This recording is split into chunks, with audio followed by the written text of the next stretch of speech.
All right, thank you for sticking around for the third part of our candidate forum today. We have three candidates for the State House of Representatives. Mr. Tim Johnson from 38, no, I forgot. And Mr. Schwarz is running for 40th District, 41st, against Pat Proctor. And Martha Allen is 40th running against Dave Bueller. Mr. Proctor chose not to be here, and Dave Bueller cannot attend because of surgery a couple weeks ago, and his doctor won't let him be out of the house. So, ladies and gentlemen, I let you start. We'll just go from your right to left for your 5-minute introduction. Just start us off, please. Thank you so much. I am Tim Johnson, representing the 38th District. A lot of changes this last year due to redistricting.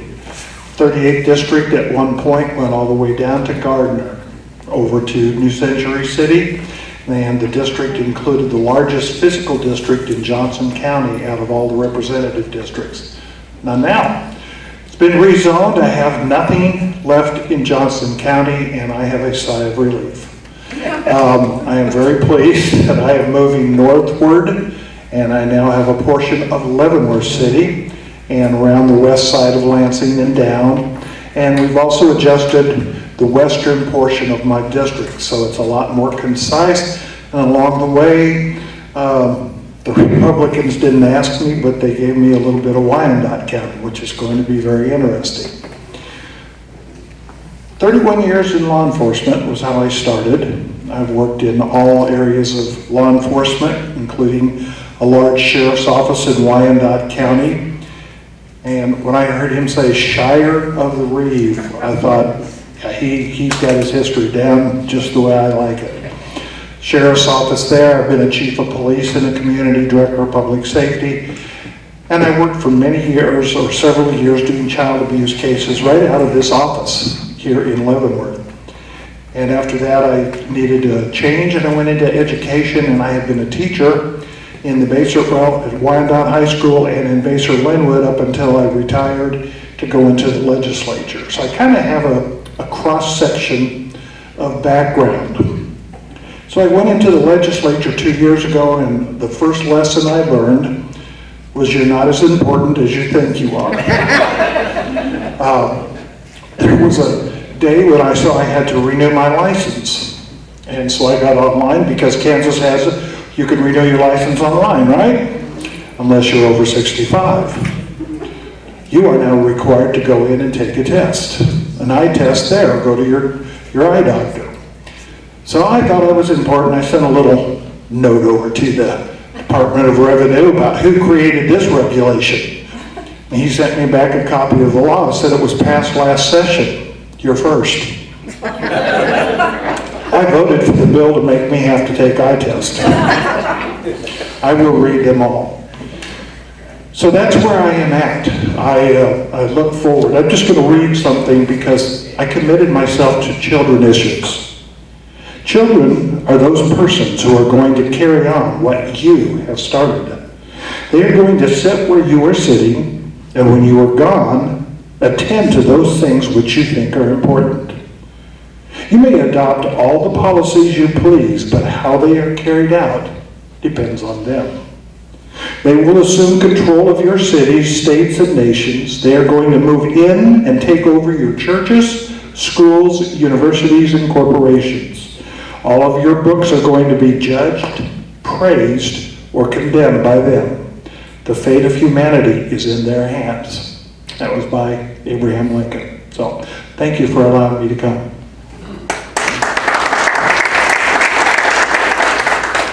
Good morning, everyone. My name is Harry Schwarz.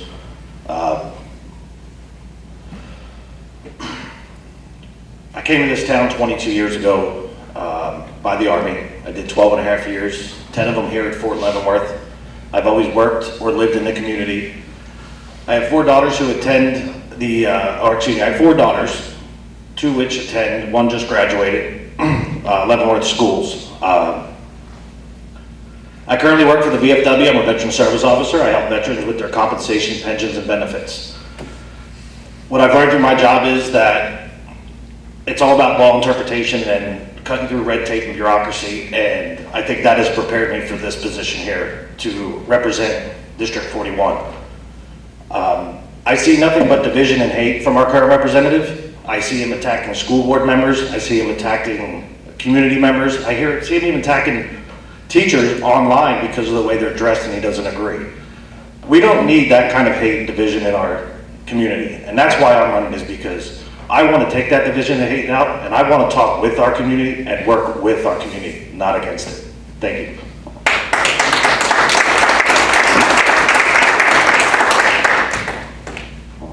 Hi everyone, I'm Martha Allen, and I'm the Democrat running for the House of Representatives from the 40th District. I'm a native Leavenworthian. I am a member of the 5th generation of my family, and I'm proud to say that my granddaughter represents the 7th in the same community. I graduated from Immaculata High School, having grown up in a house that my great-grandfather, a brick contractor, built. And the family had occupied for 4 generations. So I'm totally committed to this community and to my new home in Lansing, where we built a home about 10 years ago. As I said, I graduated from IMAC, and after that I went to Kansas State University, where I got a degree in languages, and spent a number of years working in the international divisions of 2 large manufacturing companies in the Kansas City area. However, my husband often joined me here to visit my parents and completely fell in love with the area. The Kansas City boy was a small town guy after all, and we moved here. After a short stint of working as a reporter at the Leavenworth Times, we began to start our family, and once our youngest was in school full-time, I made the decision to return to school, this time to the University of Kansas, and earn a degree in social work. I earned a master's degree and focused primarily on elder issues. That led to my employment at the VA, where for 25 years I worked directly with our wonderful veterans as a social worker, and spent the last 5 years of my stay there as the VIST coordinator, VIST standing for Visual Impairment Services Team, where I was so privileged to work with all of the veterans in eastern Kansas who were facing vision loss. We saw primarily men, come into our program despondent and pretty depressed over their condition. And it was wonderful to watch how the VA served them to bring them some return of their vision and the training and equipment to live full lives, something they never expected. I said always I would have done that job for free. More recently, after retiring, I got involved in a study of actually Pope Francis' book on the Caring for Our Common Home, his treatise on taking care of the environment, and how policies that were set by countries millions of miles, not millions of miles away, but many miles away, affected the low-income people of poor countries. Before putting the book down, we were charged with doing something to make our own mark in terms of serving the poor, and the group of women I was with made the decision, in fact one of them's here today, made the decision that we would try to bring a grocery store to the unserved area in northeast Leavenworth. And out of that grew ultimately the nonprofit organization called Northside Grocery Transport Incorporated. And that out of that came our Grocery Getters program, where totally volunteer driven, we bring residents of the low-income area of northeast Leavenworth back and forth to grocery stores where they had all moved, leaving the area without access to good food. I've been a local volunteer in many other areas. I served on the Leavenworth Regional Catholic Schools Advisory Council akin to a school board, and have spent my life also being interested in politics, most recently working as volunteer coordinator in 3 of Jeff Pittman's successful campaigns. I come to this campaign with that history, and my goal mainly 2 things: reducing property taxes and strengthening our education system. Thank you very much.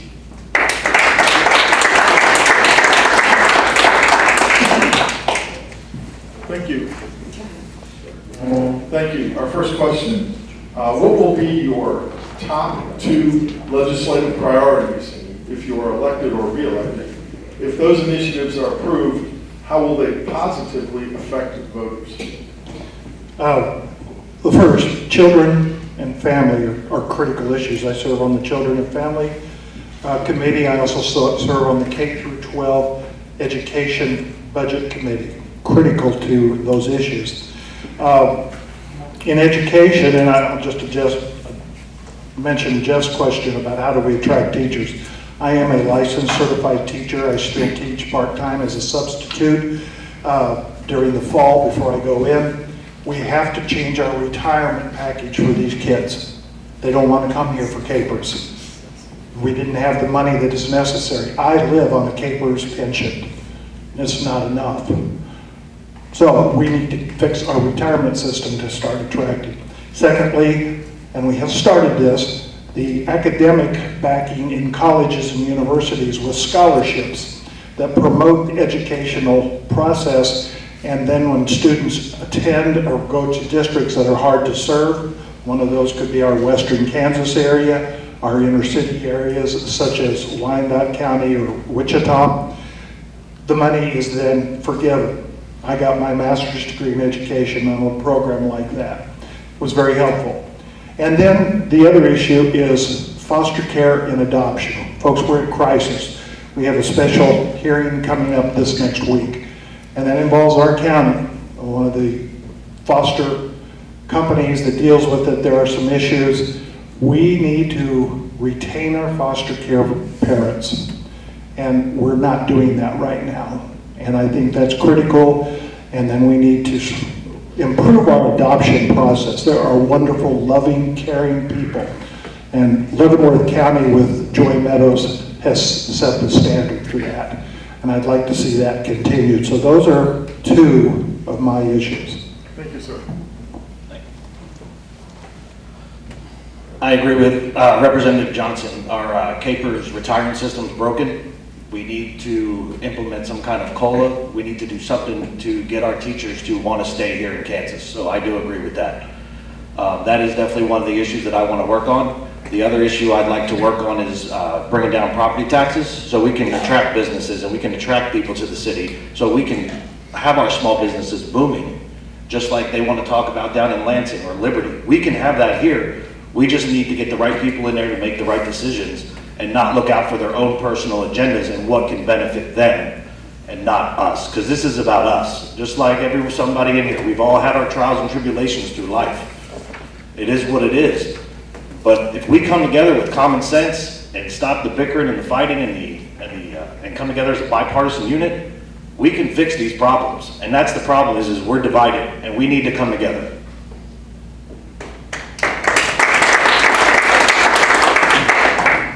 When I knock on doors, time after time after time, the biggest issue for the voters that I visit with is property taxes. Back in the 1930s, the state of Kansas, I believe, initiated sales tax, where they took our sales tax to the state and were obligated to return 3.2 or 3.6, I think it's 3.6% back to the cities. And their job, by statute, was to use that money to lower our mill levies and thus our taxes, our property taxes. After the 2001 9/11 tragedy, the state determined that it was necessary to hold back some of that money because they foresaw a recession, and that's perfectly understandable. However, they have never restarted it. What I'm proposing is that we start at the Miller-Emmix proposal, which calls for clawing back that return of money to the local governments. To do that, and also to lower the assessment rate from its current 11.5% down to 9%. Finally, we need to offer, this is the second one, I'm sorry. Offer an exemption from taxing residential property at $65,000 or less. So with that added to getting a 0% sales tax immediately, I would press for an immediate reduction to 0%. I don't see any reason why we're waiting. Thank you very much.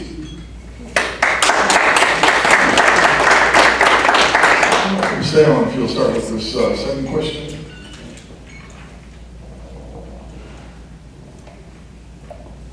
Inflation and recession will plague us during your first year in office. None of us, and no state, county, or local government can eliminate inflation. We can only deal with the impact. What legislative actions will you support to help voters deal with inflation and other economic challenges?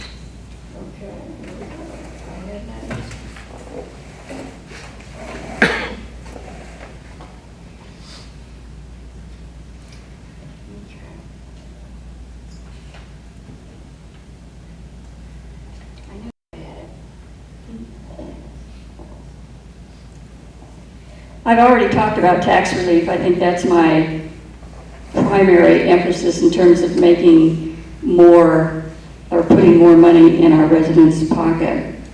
The other thing I'll touch on, since I think I've covered that, is Medicaid expansion.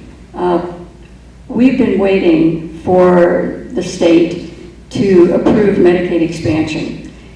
In terms of the cost savings, that would provide health care for 160,000 uninsured residents who make too much money for qualifying for Medicaid and not enough for the ACA programs. It also includes over 7,000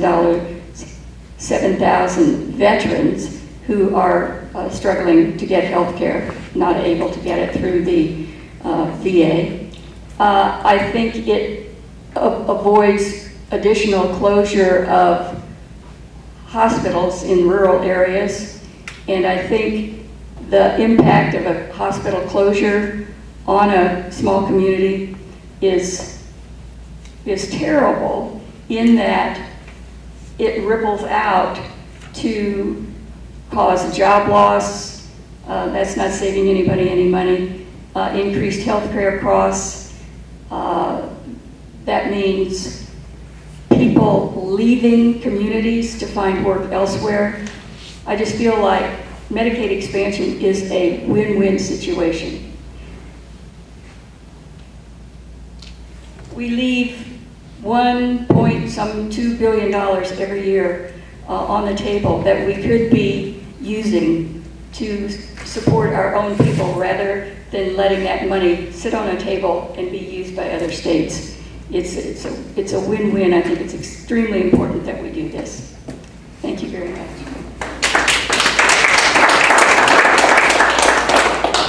Inflation's here. We're not going to stop it. We just got to combat it. So how do we combat it? Well, as Martha was saying, the Miller-Emmix tax proposal, let's axe the food tax now. Why wait? We should have fought for a better bill. Our representative failed us. He did not fight for a better bill. He just went with what was put in front of him. And that's the problem, is the establishment. Also, what we need to do is the hygiene items. Things that we need. My daughters need feminine products. They shouldn't have to pay sales tax for tampons and maxi pads and other things like that. That's not fair. We shouldn't have to pay sales tax on necessities that we need. And those things will help us combat this inflation because, like I said, it's here. We just need to fight it.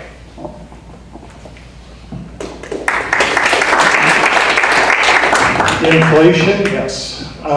So I retired live on Social Security and the capers, and the $88 a day when I'm in session I get from the state. So I'm clearly overpaid for this position. What do we do in our own households? We cut back. We have to see what are priorities, and if it's not a priority, can it wait a year? Then we put it off. So we have to be very clear that at the state budget process, we prioritize each and every item and see where we can cut some fat. Now, I looked at my own school district. I was a little disappointed on how much money we spent for a new baseball field and new artificial turf for sports fields when we didn't have enough money for special ed. To me, special ed has to be a priority this year. I met with Christy Williams, the chair of the Education Budget Committee, and she agreed with me that that has to be a priority. But where can we cut? We have to be willing to give up certain things. And that's what we need to do. Now, mentioned on the sales tax, I totally agree that the sales tax on certain items needs to be abated. Had the governor signed the bill 2.5 years ago, it would now be in place. Don't necessarily agree with the bill that was passed, but it will happen. So I'm glad about that. But until we cut those things that can wait, we're still going to have inflation.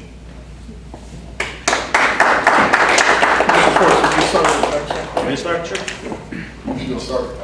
Next question, a survey of all candidates' publicity materials, and all your materials, indicates that you support a strong business environment and economic growth for all types of businesses.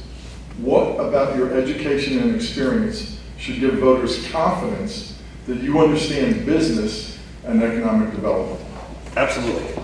I'm not a businessman. I don't own any businesses, but I do know people, and I have members in the community. We have the Chamber of Commerce. We have resources out there that I can communicate with to find out what would benefit all of us. How would this impact us? Like I said, I'm here to work with the community, not against it. If there's an issue at the school level, I'm going to talk to the superintendent and the administrators. If there's an issue at the county commissioner level, I'm going to talk to them. If there's a bill coming up that's going to affect businesses, I'm going to talk to the Chamber of Commerce. I'm going to communicate with our community. That's how I'm going to do things.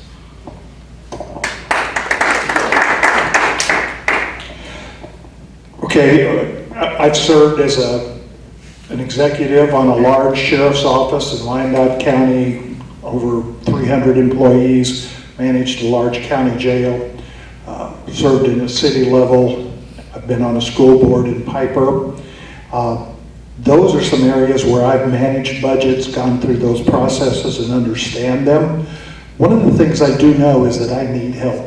There are some people that are more accomplished at dealing with budget items than I am. And in Kansas legislature, for me, that was Stephen Johnson, who is one of the candidates for state treasurer. I literally would go up and ask him questions when I didn't understand them. And you know what's interesting, he comes from a farm background. He lived not far from our place out in McPherson County. And when you see how he ran his farm, I need advice, and I will take advice because I'm not sure which program is going to work best in Kansas. And what works in Kansas may not be the same thing that's needed out in California or New York. So I think we need to look to our needs in our state. Thank you. Ms. Hammer. Einstein, to paraphrase him, said, "Don't bother memorizing things if you know where to look them up." I would rely on that philosophy. As a former social worker, I can tell you that my business experience is lacking. However, I find that my experience in starting a nonprofit certainly has parallels in the business world. It involved tremendous amounts of relying on experts, collaborating, cooperating, and getting the help we needed to create this helpful organization. I worked with attorneys, I worked with an accountant, I worked with experts in the field in many ways to get what we needed done. Grocerymen were helpful, leaders in that business field came and spoke with us to educate us on how to do that. So I'm saying that my experience in that has given me a background to understand the complexity and the importance of collaborating and seeking out experts, just as the rest of the candidates have talked about. So I appreciate the knowledge base that's out there and their willingness to support and assist us in the field of business. So thank you. Thank you.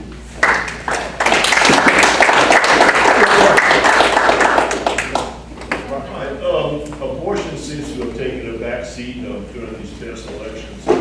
What are you going to do?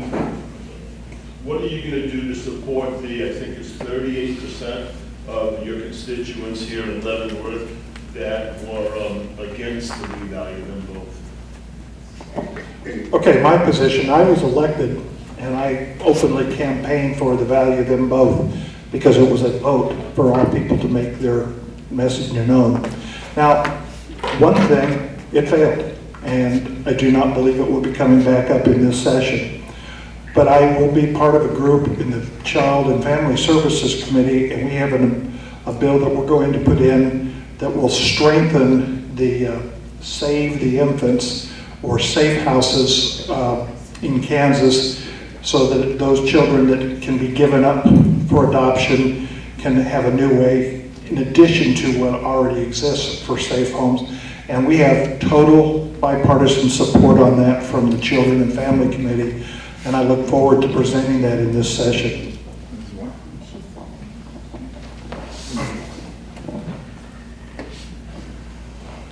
So everybody knows, I voted no. 68% of the Leavenworth County voted no, the majority has spoken. This issue, though they say it's not going to come up next session, they've already said it has. Derek Schmidt said it, Pat Proctor said it 2 days after his video, or after Value Them Both. This issue is coming back up. And if we don't change things, we're going to be voting on this instead of getting what really needs to get fixed around here. We're going to be meddling with these laws instead of lowering our property taxes, funding our education, and taking care of the people.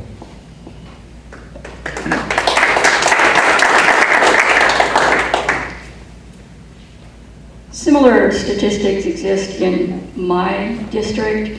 2/3 of the voters voted no, 1/3 voted in favor of the Value Them Both amendment. If I'm elected, I will give a very serious look at the current common sense legislation that is already on the books to look after the issue of abortion. Many laws already exist that bring a common sense approach to it, and I do not believe that I would counter those existing laws. I do not think I would challenge them. I am voting yes to retain the judges, and I think that's what Harry was talking about, because if we turn the judges out, ultra-conservatives, if elected, can appoint more conservative judges to overturn the 2019 finding of the Supreme Court. Next question, please. Over here, Mike. There was quite a bit of discussion, did a great job talking about economic development, but part of the problem is, from school board member as well as community member, is What's the question? employees. But this one, I have to lay it out, the employees. So from a state legislature level, what do you see we can do as we go, because we know we're in inflation, to address building the workforce?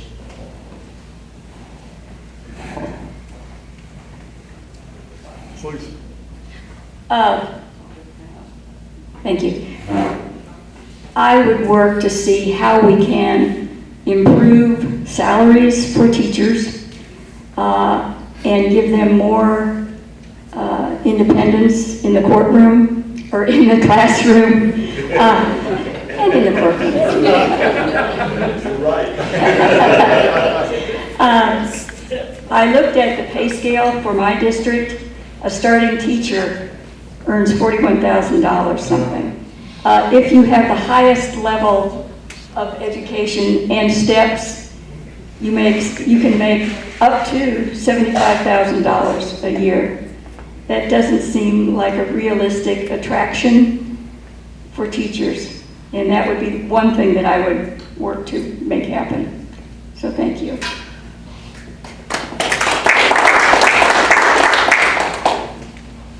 I would look at our funding. I would look at our education. Our teachers are underpaid. Our administrators are underpaid. Our paras are underpaid. Our custodians are underpaid. There's no attraction to bring development here because of our pay wages being so low. I think if we fund education the way it should be funded, we can increase those teachers' salaries and the paras and everybody else that's involved, and that'll help attract our teachers. And especially by adjusting our capers with the COLA and giving our teachers a livable retirement and something to look forward to when they retire, will bring in that economic development that we're looking for. It's just our teachers aren't being paid enough.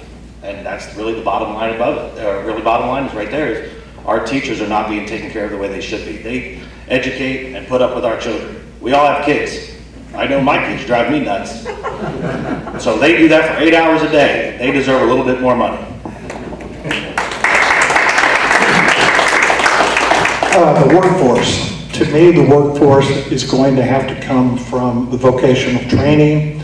I know Leavenworth County has been very involved with KCK JUCO and the VOTEC programs. We have funded them, and we need to continue increasing the number of students that we support to go there. There's a variety of things that have to be done, including transportation of those youth from their schools so that it doesn't come out of school costs, getting them down to these VOTEC areas. I know we would like to install a complex here in Leavenworth County for the VOTEC so the kids here in our community don't have as far to go.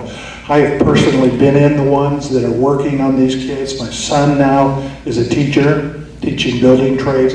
There are jobs out there that are going unfilled. We have to get that workforce out there and get those kids that don't want to go to college. It's not for everybody, but we have to fund it in a good way. Thank you. Good morning, my name is Janet Rinkowski. I'm a retired teacher here from Leavenworth. Just a comment on that, you know, I've been politically involved for many, many years. The state legislature can't allocate the money, but when the local school district is where the decision is made. I think you all need to look at administrative salaries and the number of administrators per district. My question is, will you commit to supporting a COLA for the Capers retirees if it comes up again this session? I supported it last year. I'm I absolutely would. It's been 12 years without COLA raise. 25. 25, oh Lord. So anyway, my portfolio just goes down every year. So yes, I absolutely would. I've been in contact with the Capers group. We paid back a huge amount of money this last year to cut down our interest, which I think was a financially wise decision. This year, we deserve to raise COLAs for Capers. Absolutely, I will commit to a COLA for the teachers. As a matter of fact, I will even make it one of my top 3 priorities when I get up there.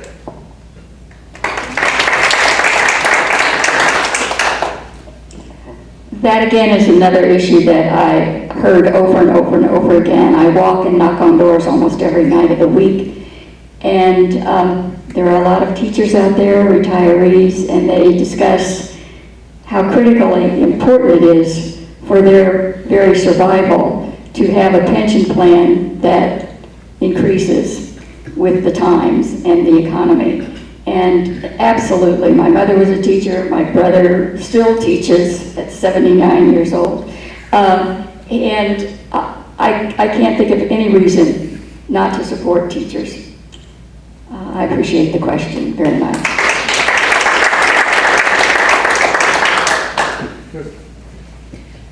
With the school funding, there's unencumbered funds. I think it's close to $1 billion.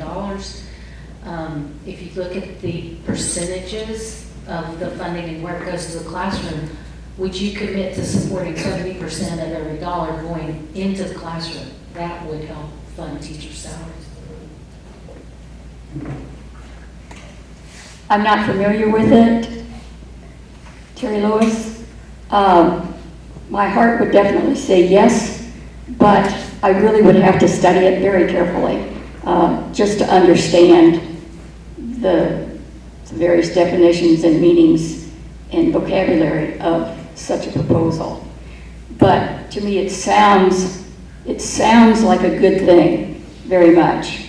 But as I said, I don't have I haven't checked into it, so I don't know. But in my teacher-loving heart, I would love to see that.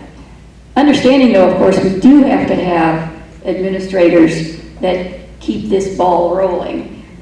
It's in addition to teachers, we need strong administrators to carry out programs. But again, I will definitely look at it.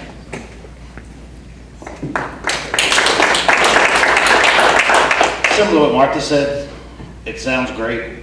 Without actually seeing it on paper and see what it can do, I can't commit to it. But if it's as good as you make it sound, then I'm on board.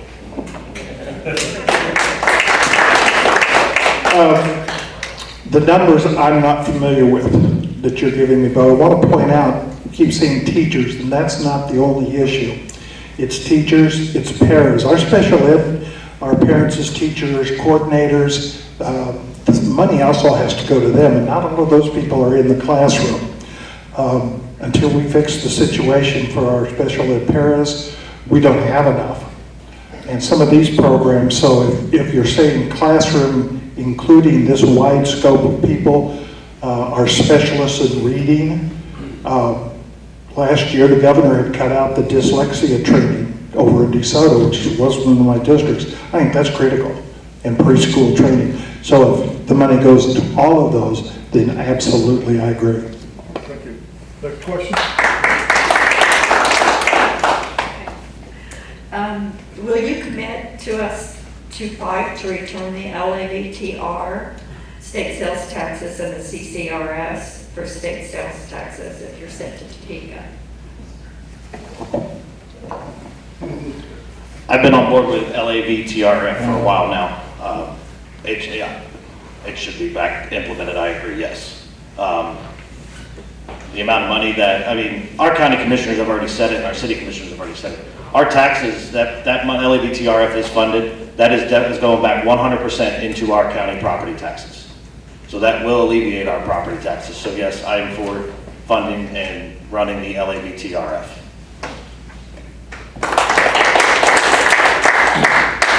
The first time I heard about the fund that was not coming back to the county and other municipalities was from Vicki Cause many years ago, where I know she was very concerned that this situation existed and was struggling at the time to figure out a way to claw back those funds. I feel as though now it has reached critical mass, and I think we have the support of the citizenry and local governing agencies. So I think we have a mission put upon us to make sure that that is done. So yes, I do commit to that.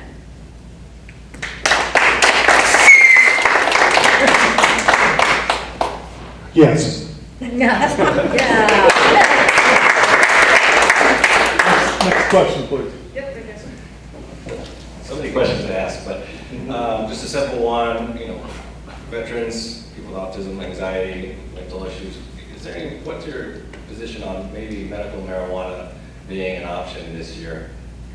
How would you vote if you were going to vote on it this next year? Medical marijuana, and we're not talking legalized recreational. Medical marijuana, I voted yes for it last year, didn't make it up.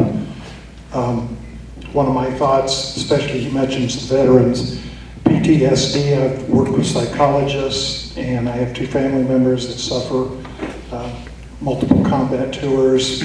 Certain things in that particular medicine could be helpful. Why we manage other drugs, sedatives.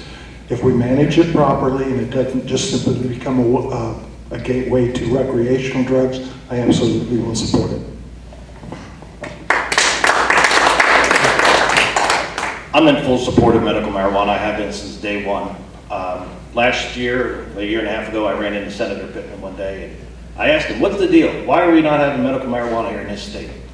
And he says, it keeps getting voted down. I said, well, you know, I have friends that live all over the country where it's legal, that are veterans who suffer from PTSD and pain, and they went to the medical marijuana doctor and they got their card, and they are living a full, healthy, productive life. They're not living paycheck to paycheck anymore. They're not trying to make ends meet. They're not angry. They're not mad. So I'm all for it because it helps treat and take care of the people of our community, and that's what this is really about, is taking care of those that have mental health issues, because it's not just our veterans, it's our citizens in our community. It's our elderly who suffer from arthritis and pain that helps. So it's not just our veterans, it's everybody could benefit from this, and especially our local businesses. When I've been promoting myself, which is scary, but nevertheless, asking people to vote for me, I promise that I will make decisions based on evidence that exists in the scientific literature, and it's clear. This has been helpful to people suffering from chronic pain, cancer pain, MS pain, post-traumatic stress disorder. The evidence is so clear, it's time that we kind of grow up and admit that this chemical helps. And so yes, I will be voting yes on the legalization of medical marijuana. Thank you.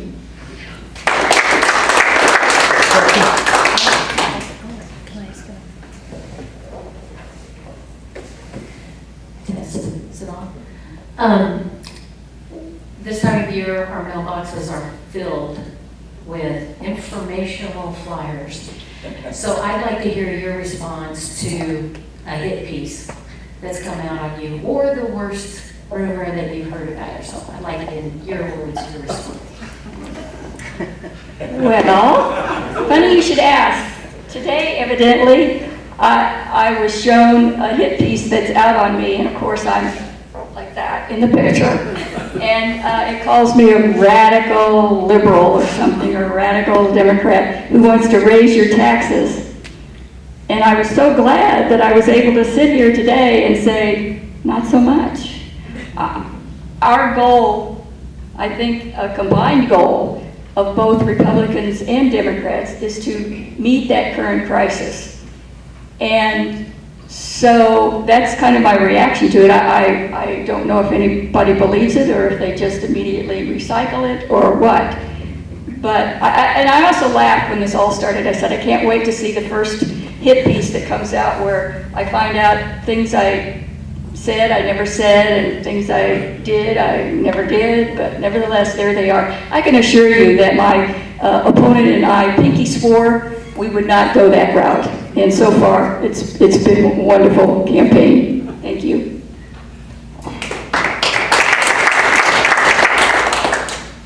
When I saw my first hit piece, it was about my finances. Okay, we've all lived life. Divorces are messy. It is what it is.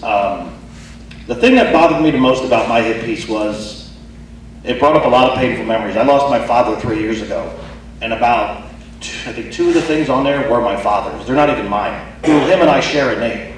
So it is what it is. It's dirty politics. It's mudslinging. It's what they're going to do. I mean, I'll answer the questions as they come. I have nothing to hide. If you want to know something, shoot me an email, message me, call me. I'll be more than happy to sit down and talk with you about it, about how my life was rough and how I overcame those adversities, and here I am today.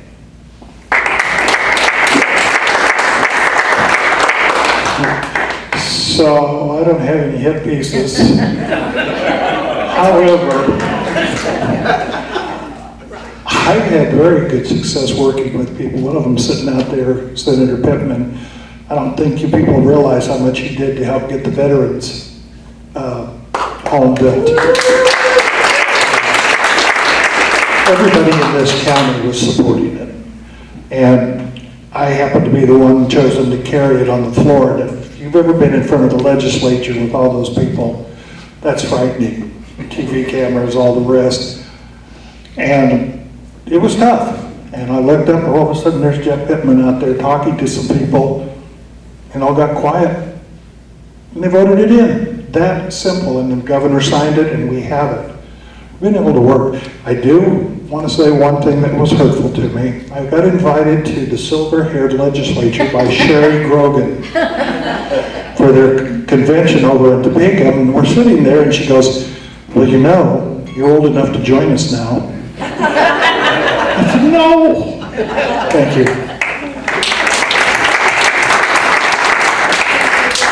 Last question. Anybody? All right. Well, thank you.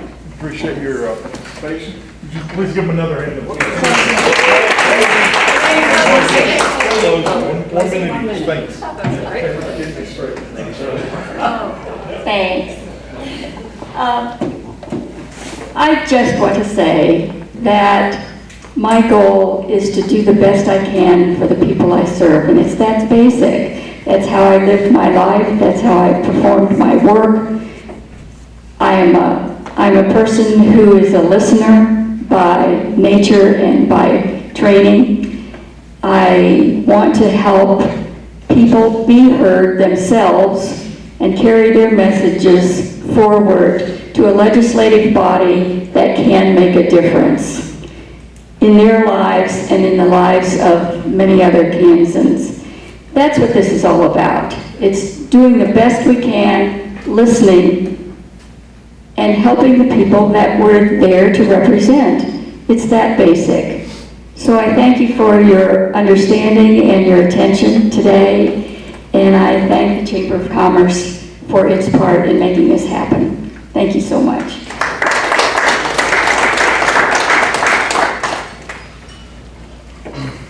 Well, thank you all for coming out this morning. I know it was early. I actually got up a half hour earlier normally than I do Monday through Friday for work. But yes, I want to work together. I want to bring our community together. The division and hate in our community is non-conducive with the good order and discipline. We are at a time where all my opponent wants to do is divide us. He wants to trash talk our administrators, and he wants to trash talk our elected officials, and it's not getting anything accomplished.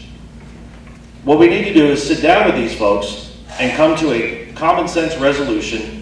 And that's what I want to bring. I want to pull the hate and the division out of Leavenworth, and I want to bring it back to the community that it was 4 or 5 years ago when Senator Pittman was our representative. Because that's what we need here in Leavenworth, is we need to do away with the hate, and we need to love each other. We're a very diverse community. I think we're the most diverse community in the state of Kansas, with our military officers coming from all over the world and everything else. With that being said, November 8th, I hope to get your vote. Thank you. Yes, Chamber, thank you so much. And I've always told my kids, you've got to vote. You have to vote, and you have to be informed. And I hope that's what we will do with our kids, as we teach them those skills. So my final thought is, my dad was right. Thank you.